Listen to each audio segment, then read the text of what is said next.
एक बार माता पार्वती कैलाश पर्वत पर भगवान शिव के लिए उनका मनपसंद भोजन बना रही थी और वे भोजन बनाते हुए भगवान शिव के बारे में सोच ही रही थी। तभी माँ भगवान शिव आते हैं और पार्वती माता से कहते हैं, हे प्रिय, हम दोनों एक यात्रा पर चल रहे हैं, क्या आप चलोगे? अवश्य स्वामी, जैसी आपकी आज्ञा। अब माता पार्वती और भगवान शिव सृष्टि की यात्रा पर चल दिए। अब माता पार्वती हर दिन इधर उधर से फल, फूल, सब्जी, कंदमूल इकट्ठे करके लाती और अपने स्वामी के लिए बड़े प्यार से भोजन पकाती और भगवान शिव को भोजन परोसती। अब भगवान शिव भोजन का आखिरी दाना तक खा जाते और माता पार्वती के लिए एक भी खाने का दाना नहीं छोड़ते। चलिए प्रिय, अब यात्रा के लिए निकलते हैं। पार्वती माता भोजन के खाली पात्र की तरफ देख रही थी। परंतु स्वामी, आपने मेरे खाने के लिए तो कुछ छोड़ा ही नहीं। कोई बात नहीं पार्वती, अभी हम यात्रा पूर्ण कर लेते हैं, तुम अगली बार खा लेना। अब हर दिन माता पार्वती भगवान शिव के लिए भोजन की सामग्री इकट्ठा करती और बड़े प्यार से भगवान शिव के लिए भोजन पकाती और हर दिन भगवान शिव पूरा भोजन स्वयं ग्रहण कर लेते। माता पार्वती के लिए एक भी निवाला नहीं छोड़ते थे। पहले माता पार्वती अपने आप को समझाती थी कि उन्हें भूख जैसी चीज़ों से व्याकुल नहीं होना चाहिए।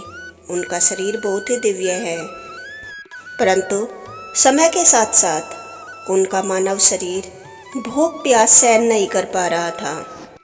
पार्वती माता के अंदर यात्रा में चलने की शक्ति भी नहीं बची थी। वे हर दिन भगवान शिव को भोजन ग्रहण करते देखती और सोचती, मेरे प्रभु तो सर्वज्ञानी है, उनके मन में कोई ना कोई लीला जरूर होगी, मुझे सिर्फ सब्र रखना चाहिए। परंतु दिन महीनों में और महीने साल में बदल गए, लेकिन भगवान शिव ने माता पार्वती के लिए खाने का एक भी दिन का नहीं छोड़ा। माता पार्वती की पीड़ा बैकुंठ से माता लक्ष्मी भी देख रही थी। हे स्वामी, ये महादेव ऐसा क्यों कर रहे हैं?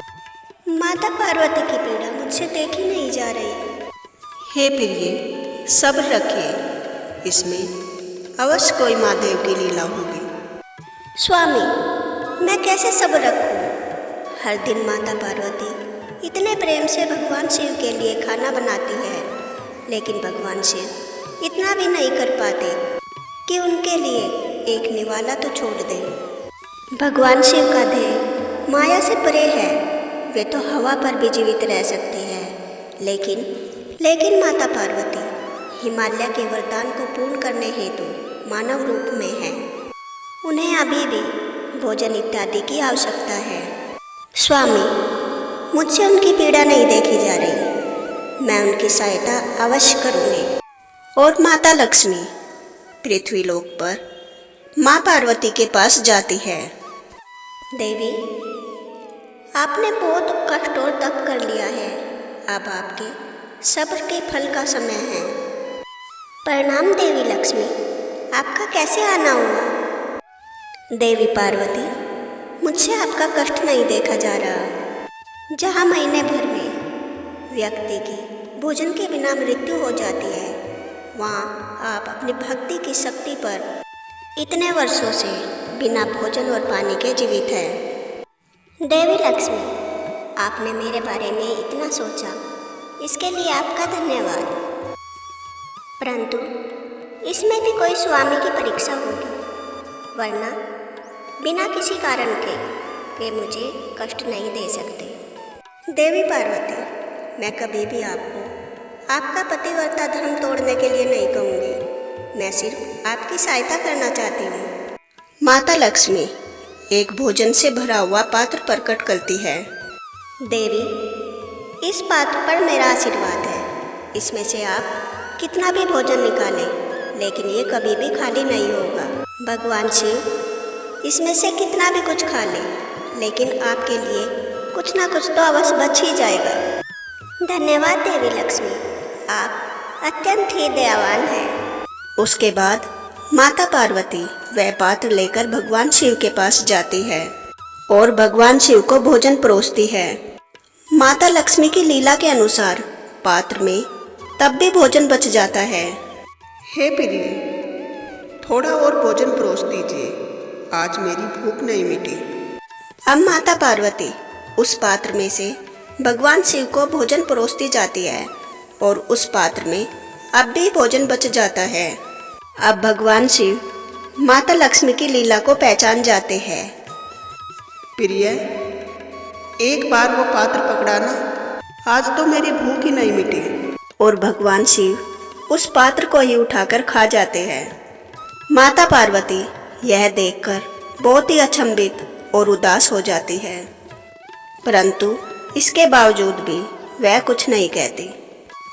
एक दिन भगवान शिव यात्रा के बीच में ध्यान के लिए बैठे हुए थे और माता पार्वती एक पेड़ के नीचे विश्राम कर रही थी। जंगल का हर एक प्राणी माता के कष्टों को जानता था। अब अलग अलग प्राणी माता के लिए चढ़ावे के लिए अलग अलग आहार ला रहे थे। ये लीजिए माते, आप ये आम खा लीजिए। आपने बहुत समय से कुछ नहीं खाया है। देखिए, मैं आपके लिए कितने सारे फल लाया हूँ। नहीं पुत्र, पहले मैं ये सब अपने स्वामी को खिलाऊंगी, उसके बाद जो वो कुछ मेरे लिए छोड़ेंगे मैं वही खाऊंगी। पर माते, वे तो सारा भोजन फिर से खुद ग्रहण कर लेंगे, आपके लिए कुछ नहीं छोड़ेंगे। व्याकुल मत हो पुत्र, इसके पीछे जरूर उनकी कोई लीला होगी। अब माता पार्वती ने फिर से भोजन बनाया और भगवान शिव के लिए लेकर गई। ये लीजिए स्वामी, भोजन कीजिए। लेकिन आज भी भगवान शिव भोजन का एक एक निवाला खा गए। खाली पात्र की ओर देखते हुए माता पार्वती के अंदर प्रचंड ज्वाला उत्पन्न हो गई। माँ पार्वती अब सहन नहीं कर पा रही थी। उनके अंदर की दिव्या चंडिका जाग चुकी थी। स्वामी, आपने मेरे लिए कुछ भी क्यों नहीं छोड़ा? क्या आपको मेरे ऊपर बिल्कुल भी दया नहीं आती? मुझे लग रहा था ये मेरे प्रेम की एक और परीक्षा है, परंतु सिर्फ अब मैं ही कष्ट में नहीं, मेरी संतानें भी मुझे देखकर कष्ट में हैं। ये कैसी लीला है स्वामी? आप हर दिन मेरे प्रेम और भक्ति की भिन्न भिन्न परीक्षाएं लेते हैं और मैं उन्हें खुशी खुशी देती हूँ, परंतु क्या आपके मन में मेरे लिए इतना भी प्रेम नहीं कि आप भोजन का एक निवाला मेरे लिए छोड़ दें? और तभी माता पार्वती प्रचंड भवानी रूप ले लेती है। अब नहीं स्वामी, अब मुझसे यह भूख सहन नहीं होगी। और आसपास की सभी चीजें माता पार्वती निगलने लगती है, परंतु उस प्रवाह में भगवान शिव भी उनके मुख के अंदर चले जाते हैं। तब जाकर माता पार्वती की भूख शांत हो जाती है और उनके आसपास की ज्वाला धुएं में बदल जाती है। पार्वती, ये तुमने क्या कर दिया? तुम मुझे ही निगल गई। मैं तुम्हें श्राप देता हूँ, तुम्हारी सुंदरता बदसूरती में बदल जाएगी और तुम्हारा यौवन वृद्धावस्था में बदल जाएगा और तुम्हारा सुहाग नष्ट हो जाएगा। तुम एक विधवा बन जाओगी। और तभी माता पार्वती एक विधवा देवी का रूप ले लेती है। वह रूप था धूमावती। अब सृष्टि में चारों ओर शोक और शांति फैल जाती है। सब कुछ रुक जाता है। एक दिन का भी नहीं हिल रहा था। भगवान शिव की मृत्यु का एहसास होते ही सभी देवी देवता माता पार्वती के आगे प्रकट हो जाते हैं। माते, ये आपने क्या कर दिया? परंतु माता पार्वती की शक्ति देवी देवताओं को भी सहन नहीं हो रही थी। उनके अंदर की उग्रता बहुत ही ज़्यादा असहनीय थी। अगर माता पार्वती ऐसे ही रही, इसी रूप में रही, तो सृष्टि का अंत बहुत ही निकट है। माते, ये क्या लीला है?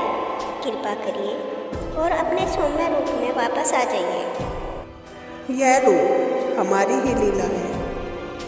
स्वामी को ग्रहण करने के साथ साथ मैंने उनकी योग शक्ति, उनके ज्ञान, उनके ध्यान, मैंने सब कुछ ग्रहण कर लिया और उनके अंदर के हलाहल विष को भी ग्रहण कर लिया। जब भगवान शिव ने विष ग्रहण किया तब वे नीलकंठ कहलाए। और आज मैंने जो विष ग्रहण किया है, ये मेरा रूप धूमावती कहलाएगा।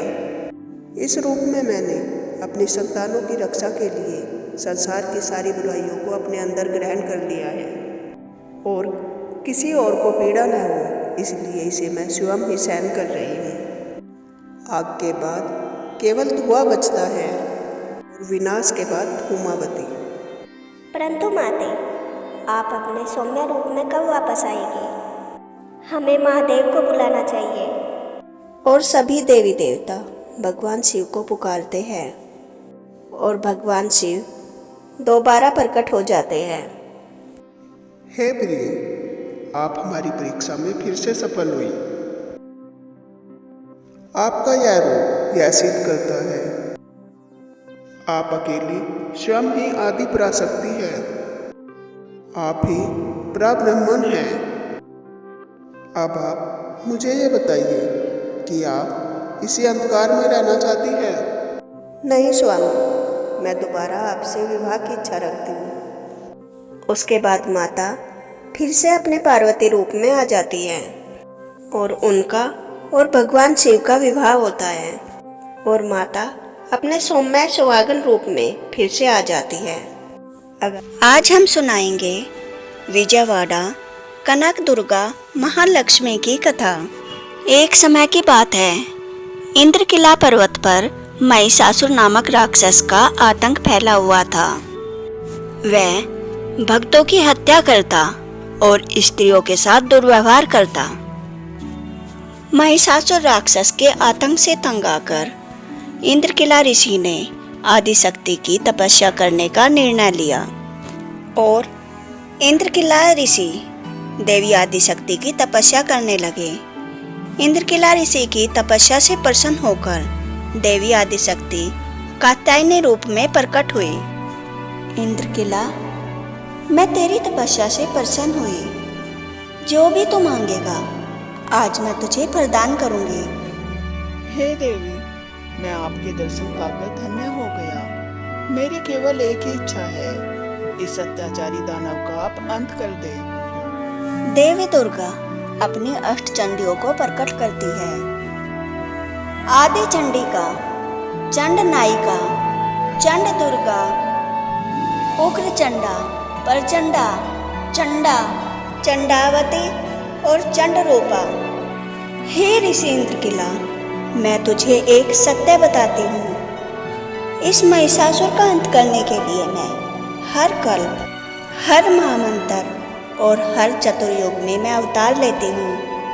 3 कल्पों में मैंने इसका उग्रचंडा, भद्रकाली और कात्यायनी रूपों में अंत किया है और साथ ही मैंने इसका सप्तमातृका रूप में भी अंत किया है। माता रणभूमि में प्रकट होती है। हे अभिमानी दानव, तेरा अंत आ चुका है।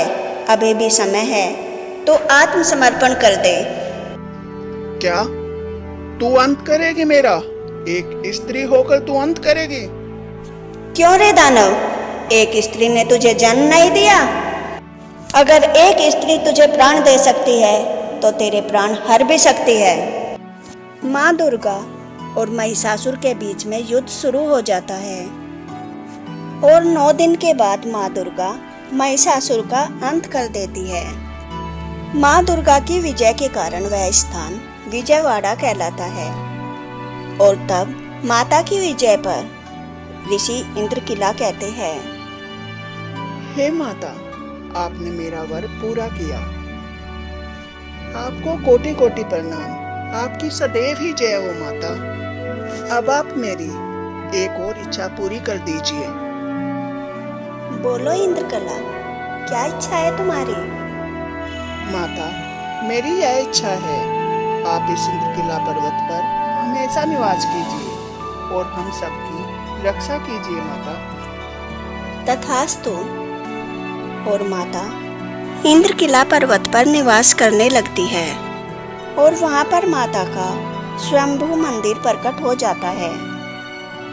वह मंदिर कनक दुर्गा मंदिर या श्री दुर्गा मल्लेश्वर स्वामी वर्ला देव स्थानम के नाम से जाना जाता है। इंद्रकिलाद्री पहाड़ी की चोटी पर यह मंदिर कृष्णा नदी के तट पर स्थित है। यह मंदिर देवी दुर्गा को समर्पित है और आंध्र प्रदेश का दूसरा सबसे बड़ा मंदिर है। यह माना जाता है कि नवरात्र के दौरान दर्शन मात्र से भक्तों की सभी मनोकामनाएं पूरी होती है।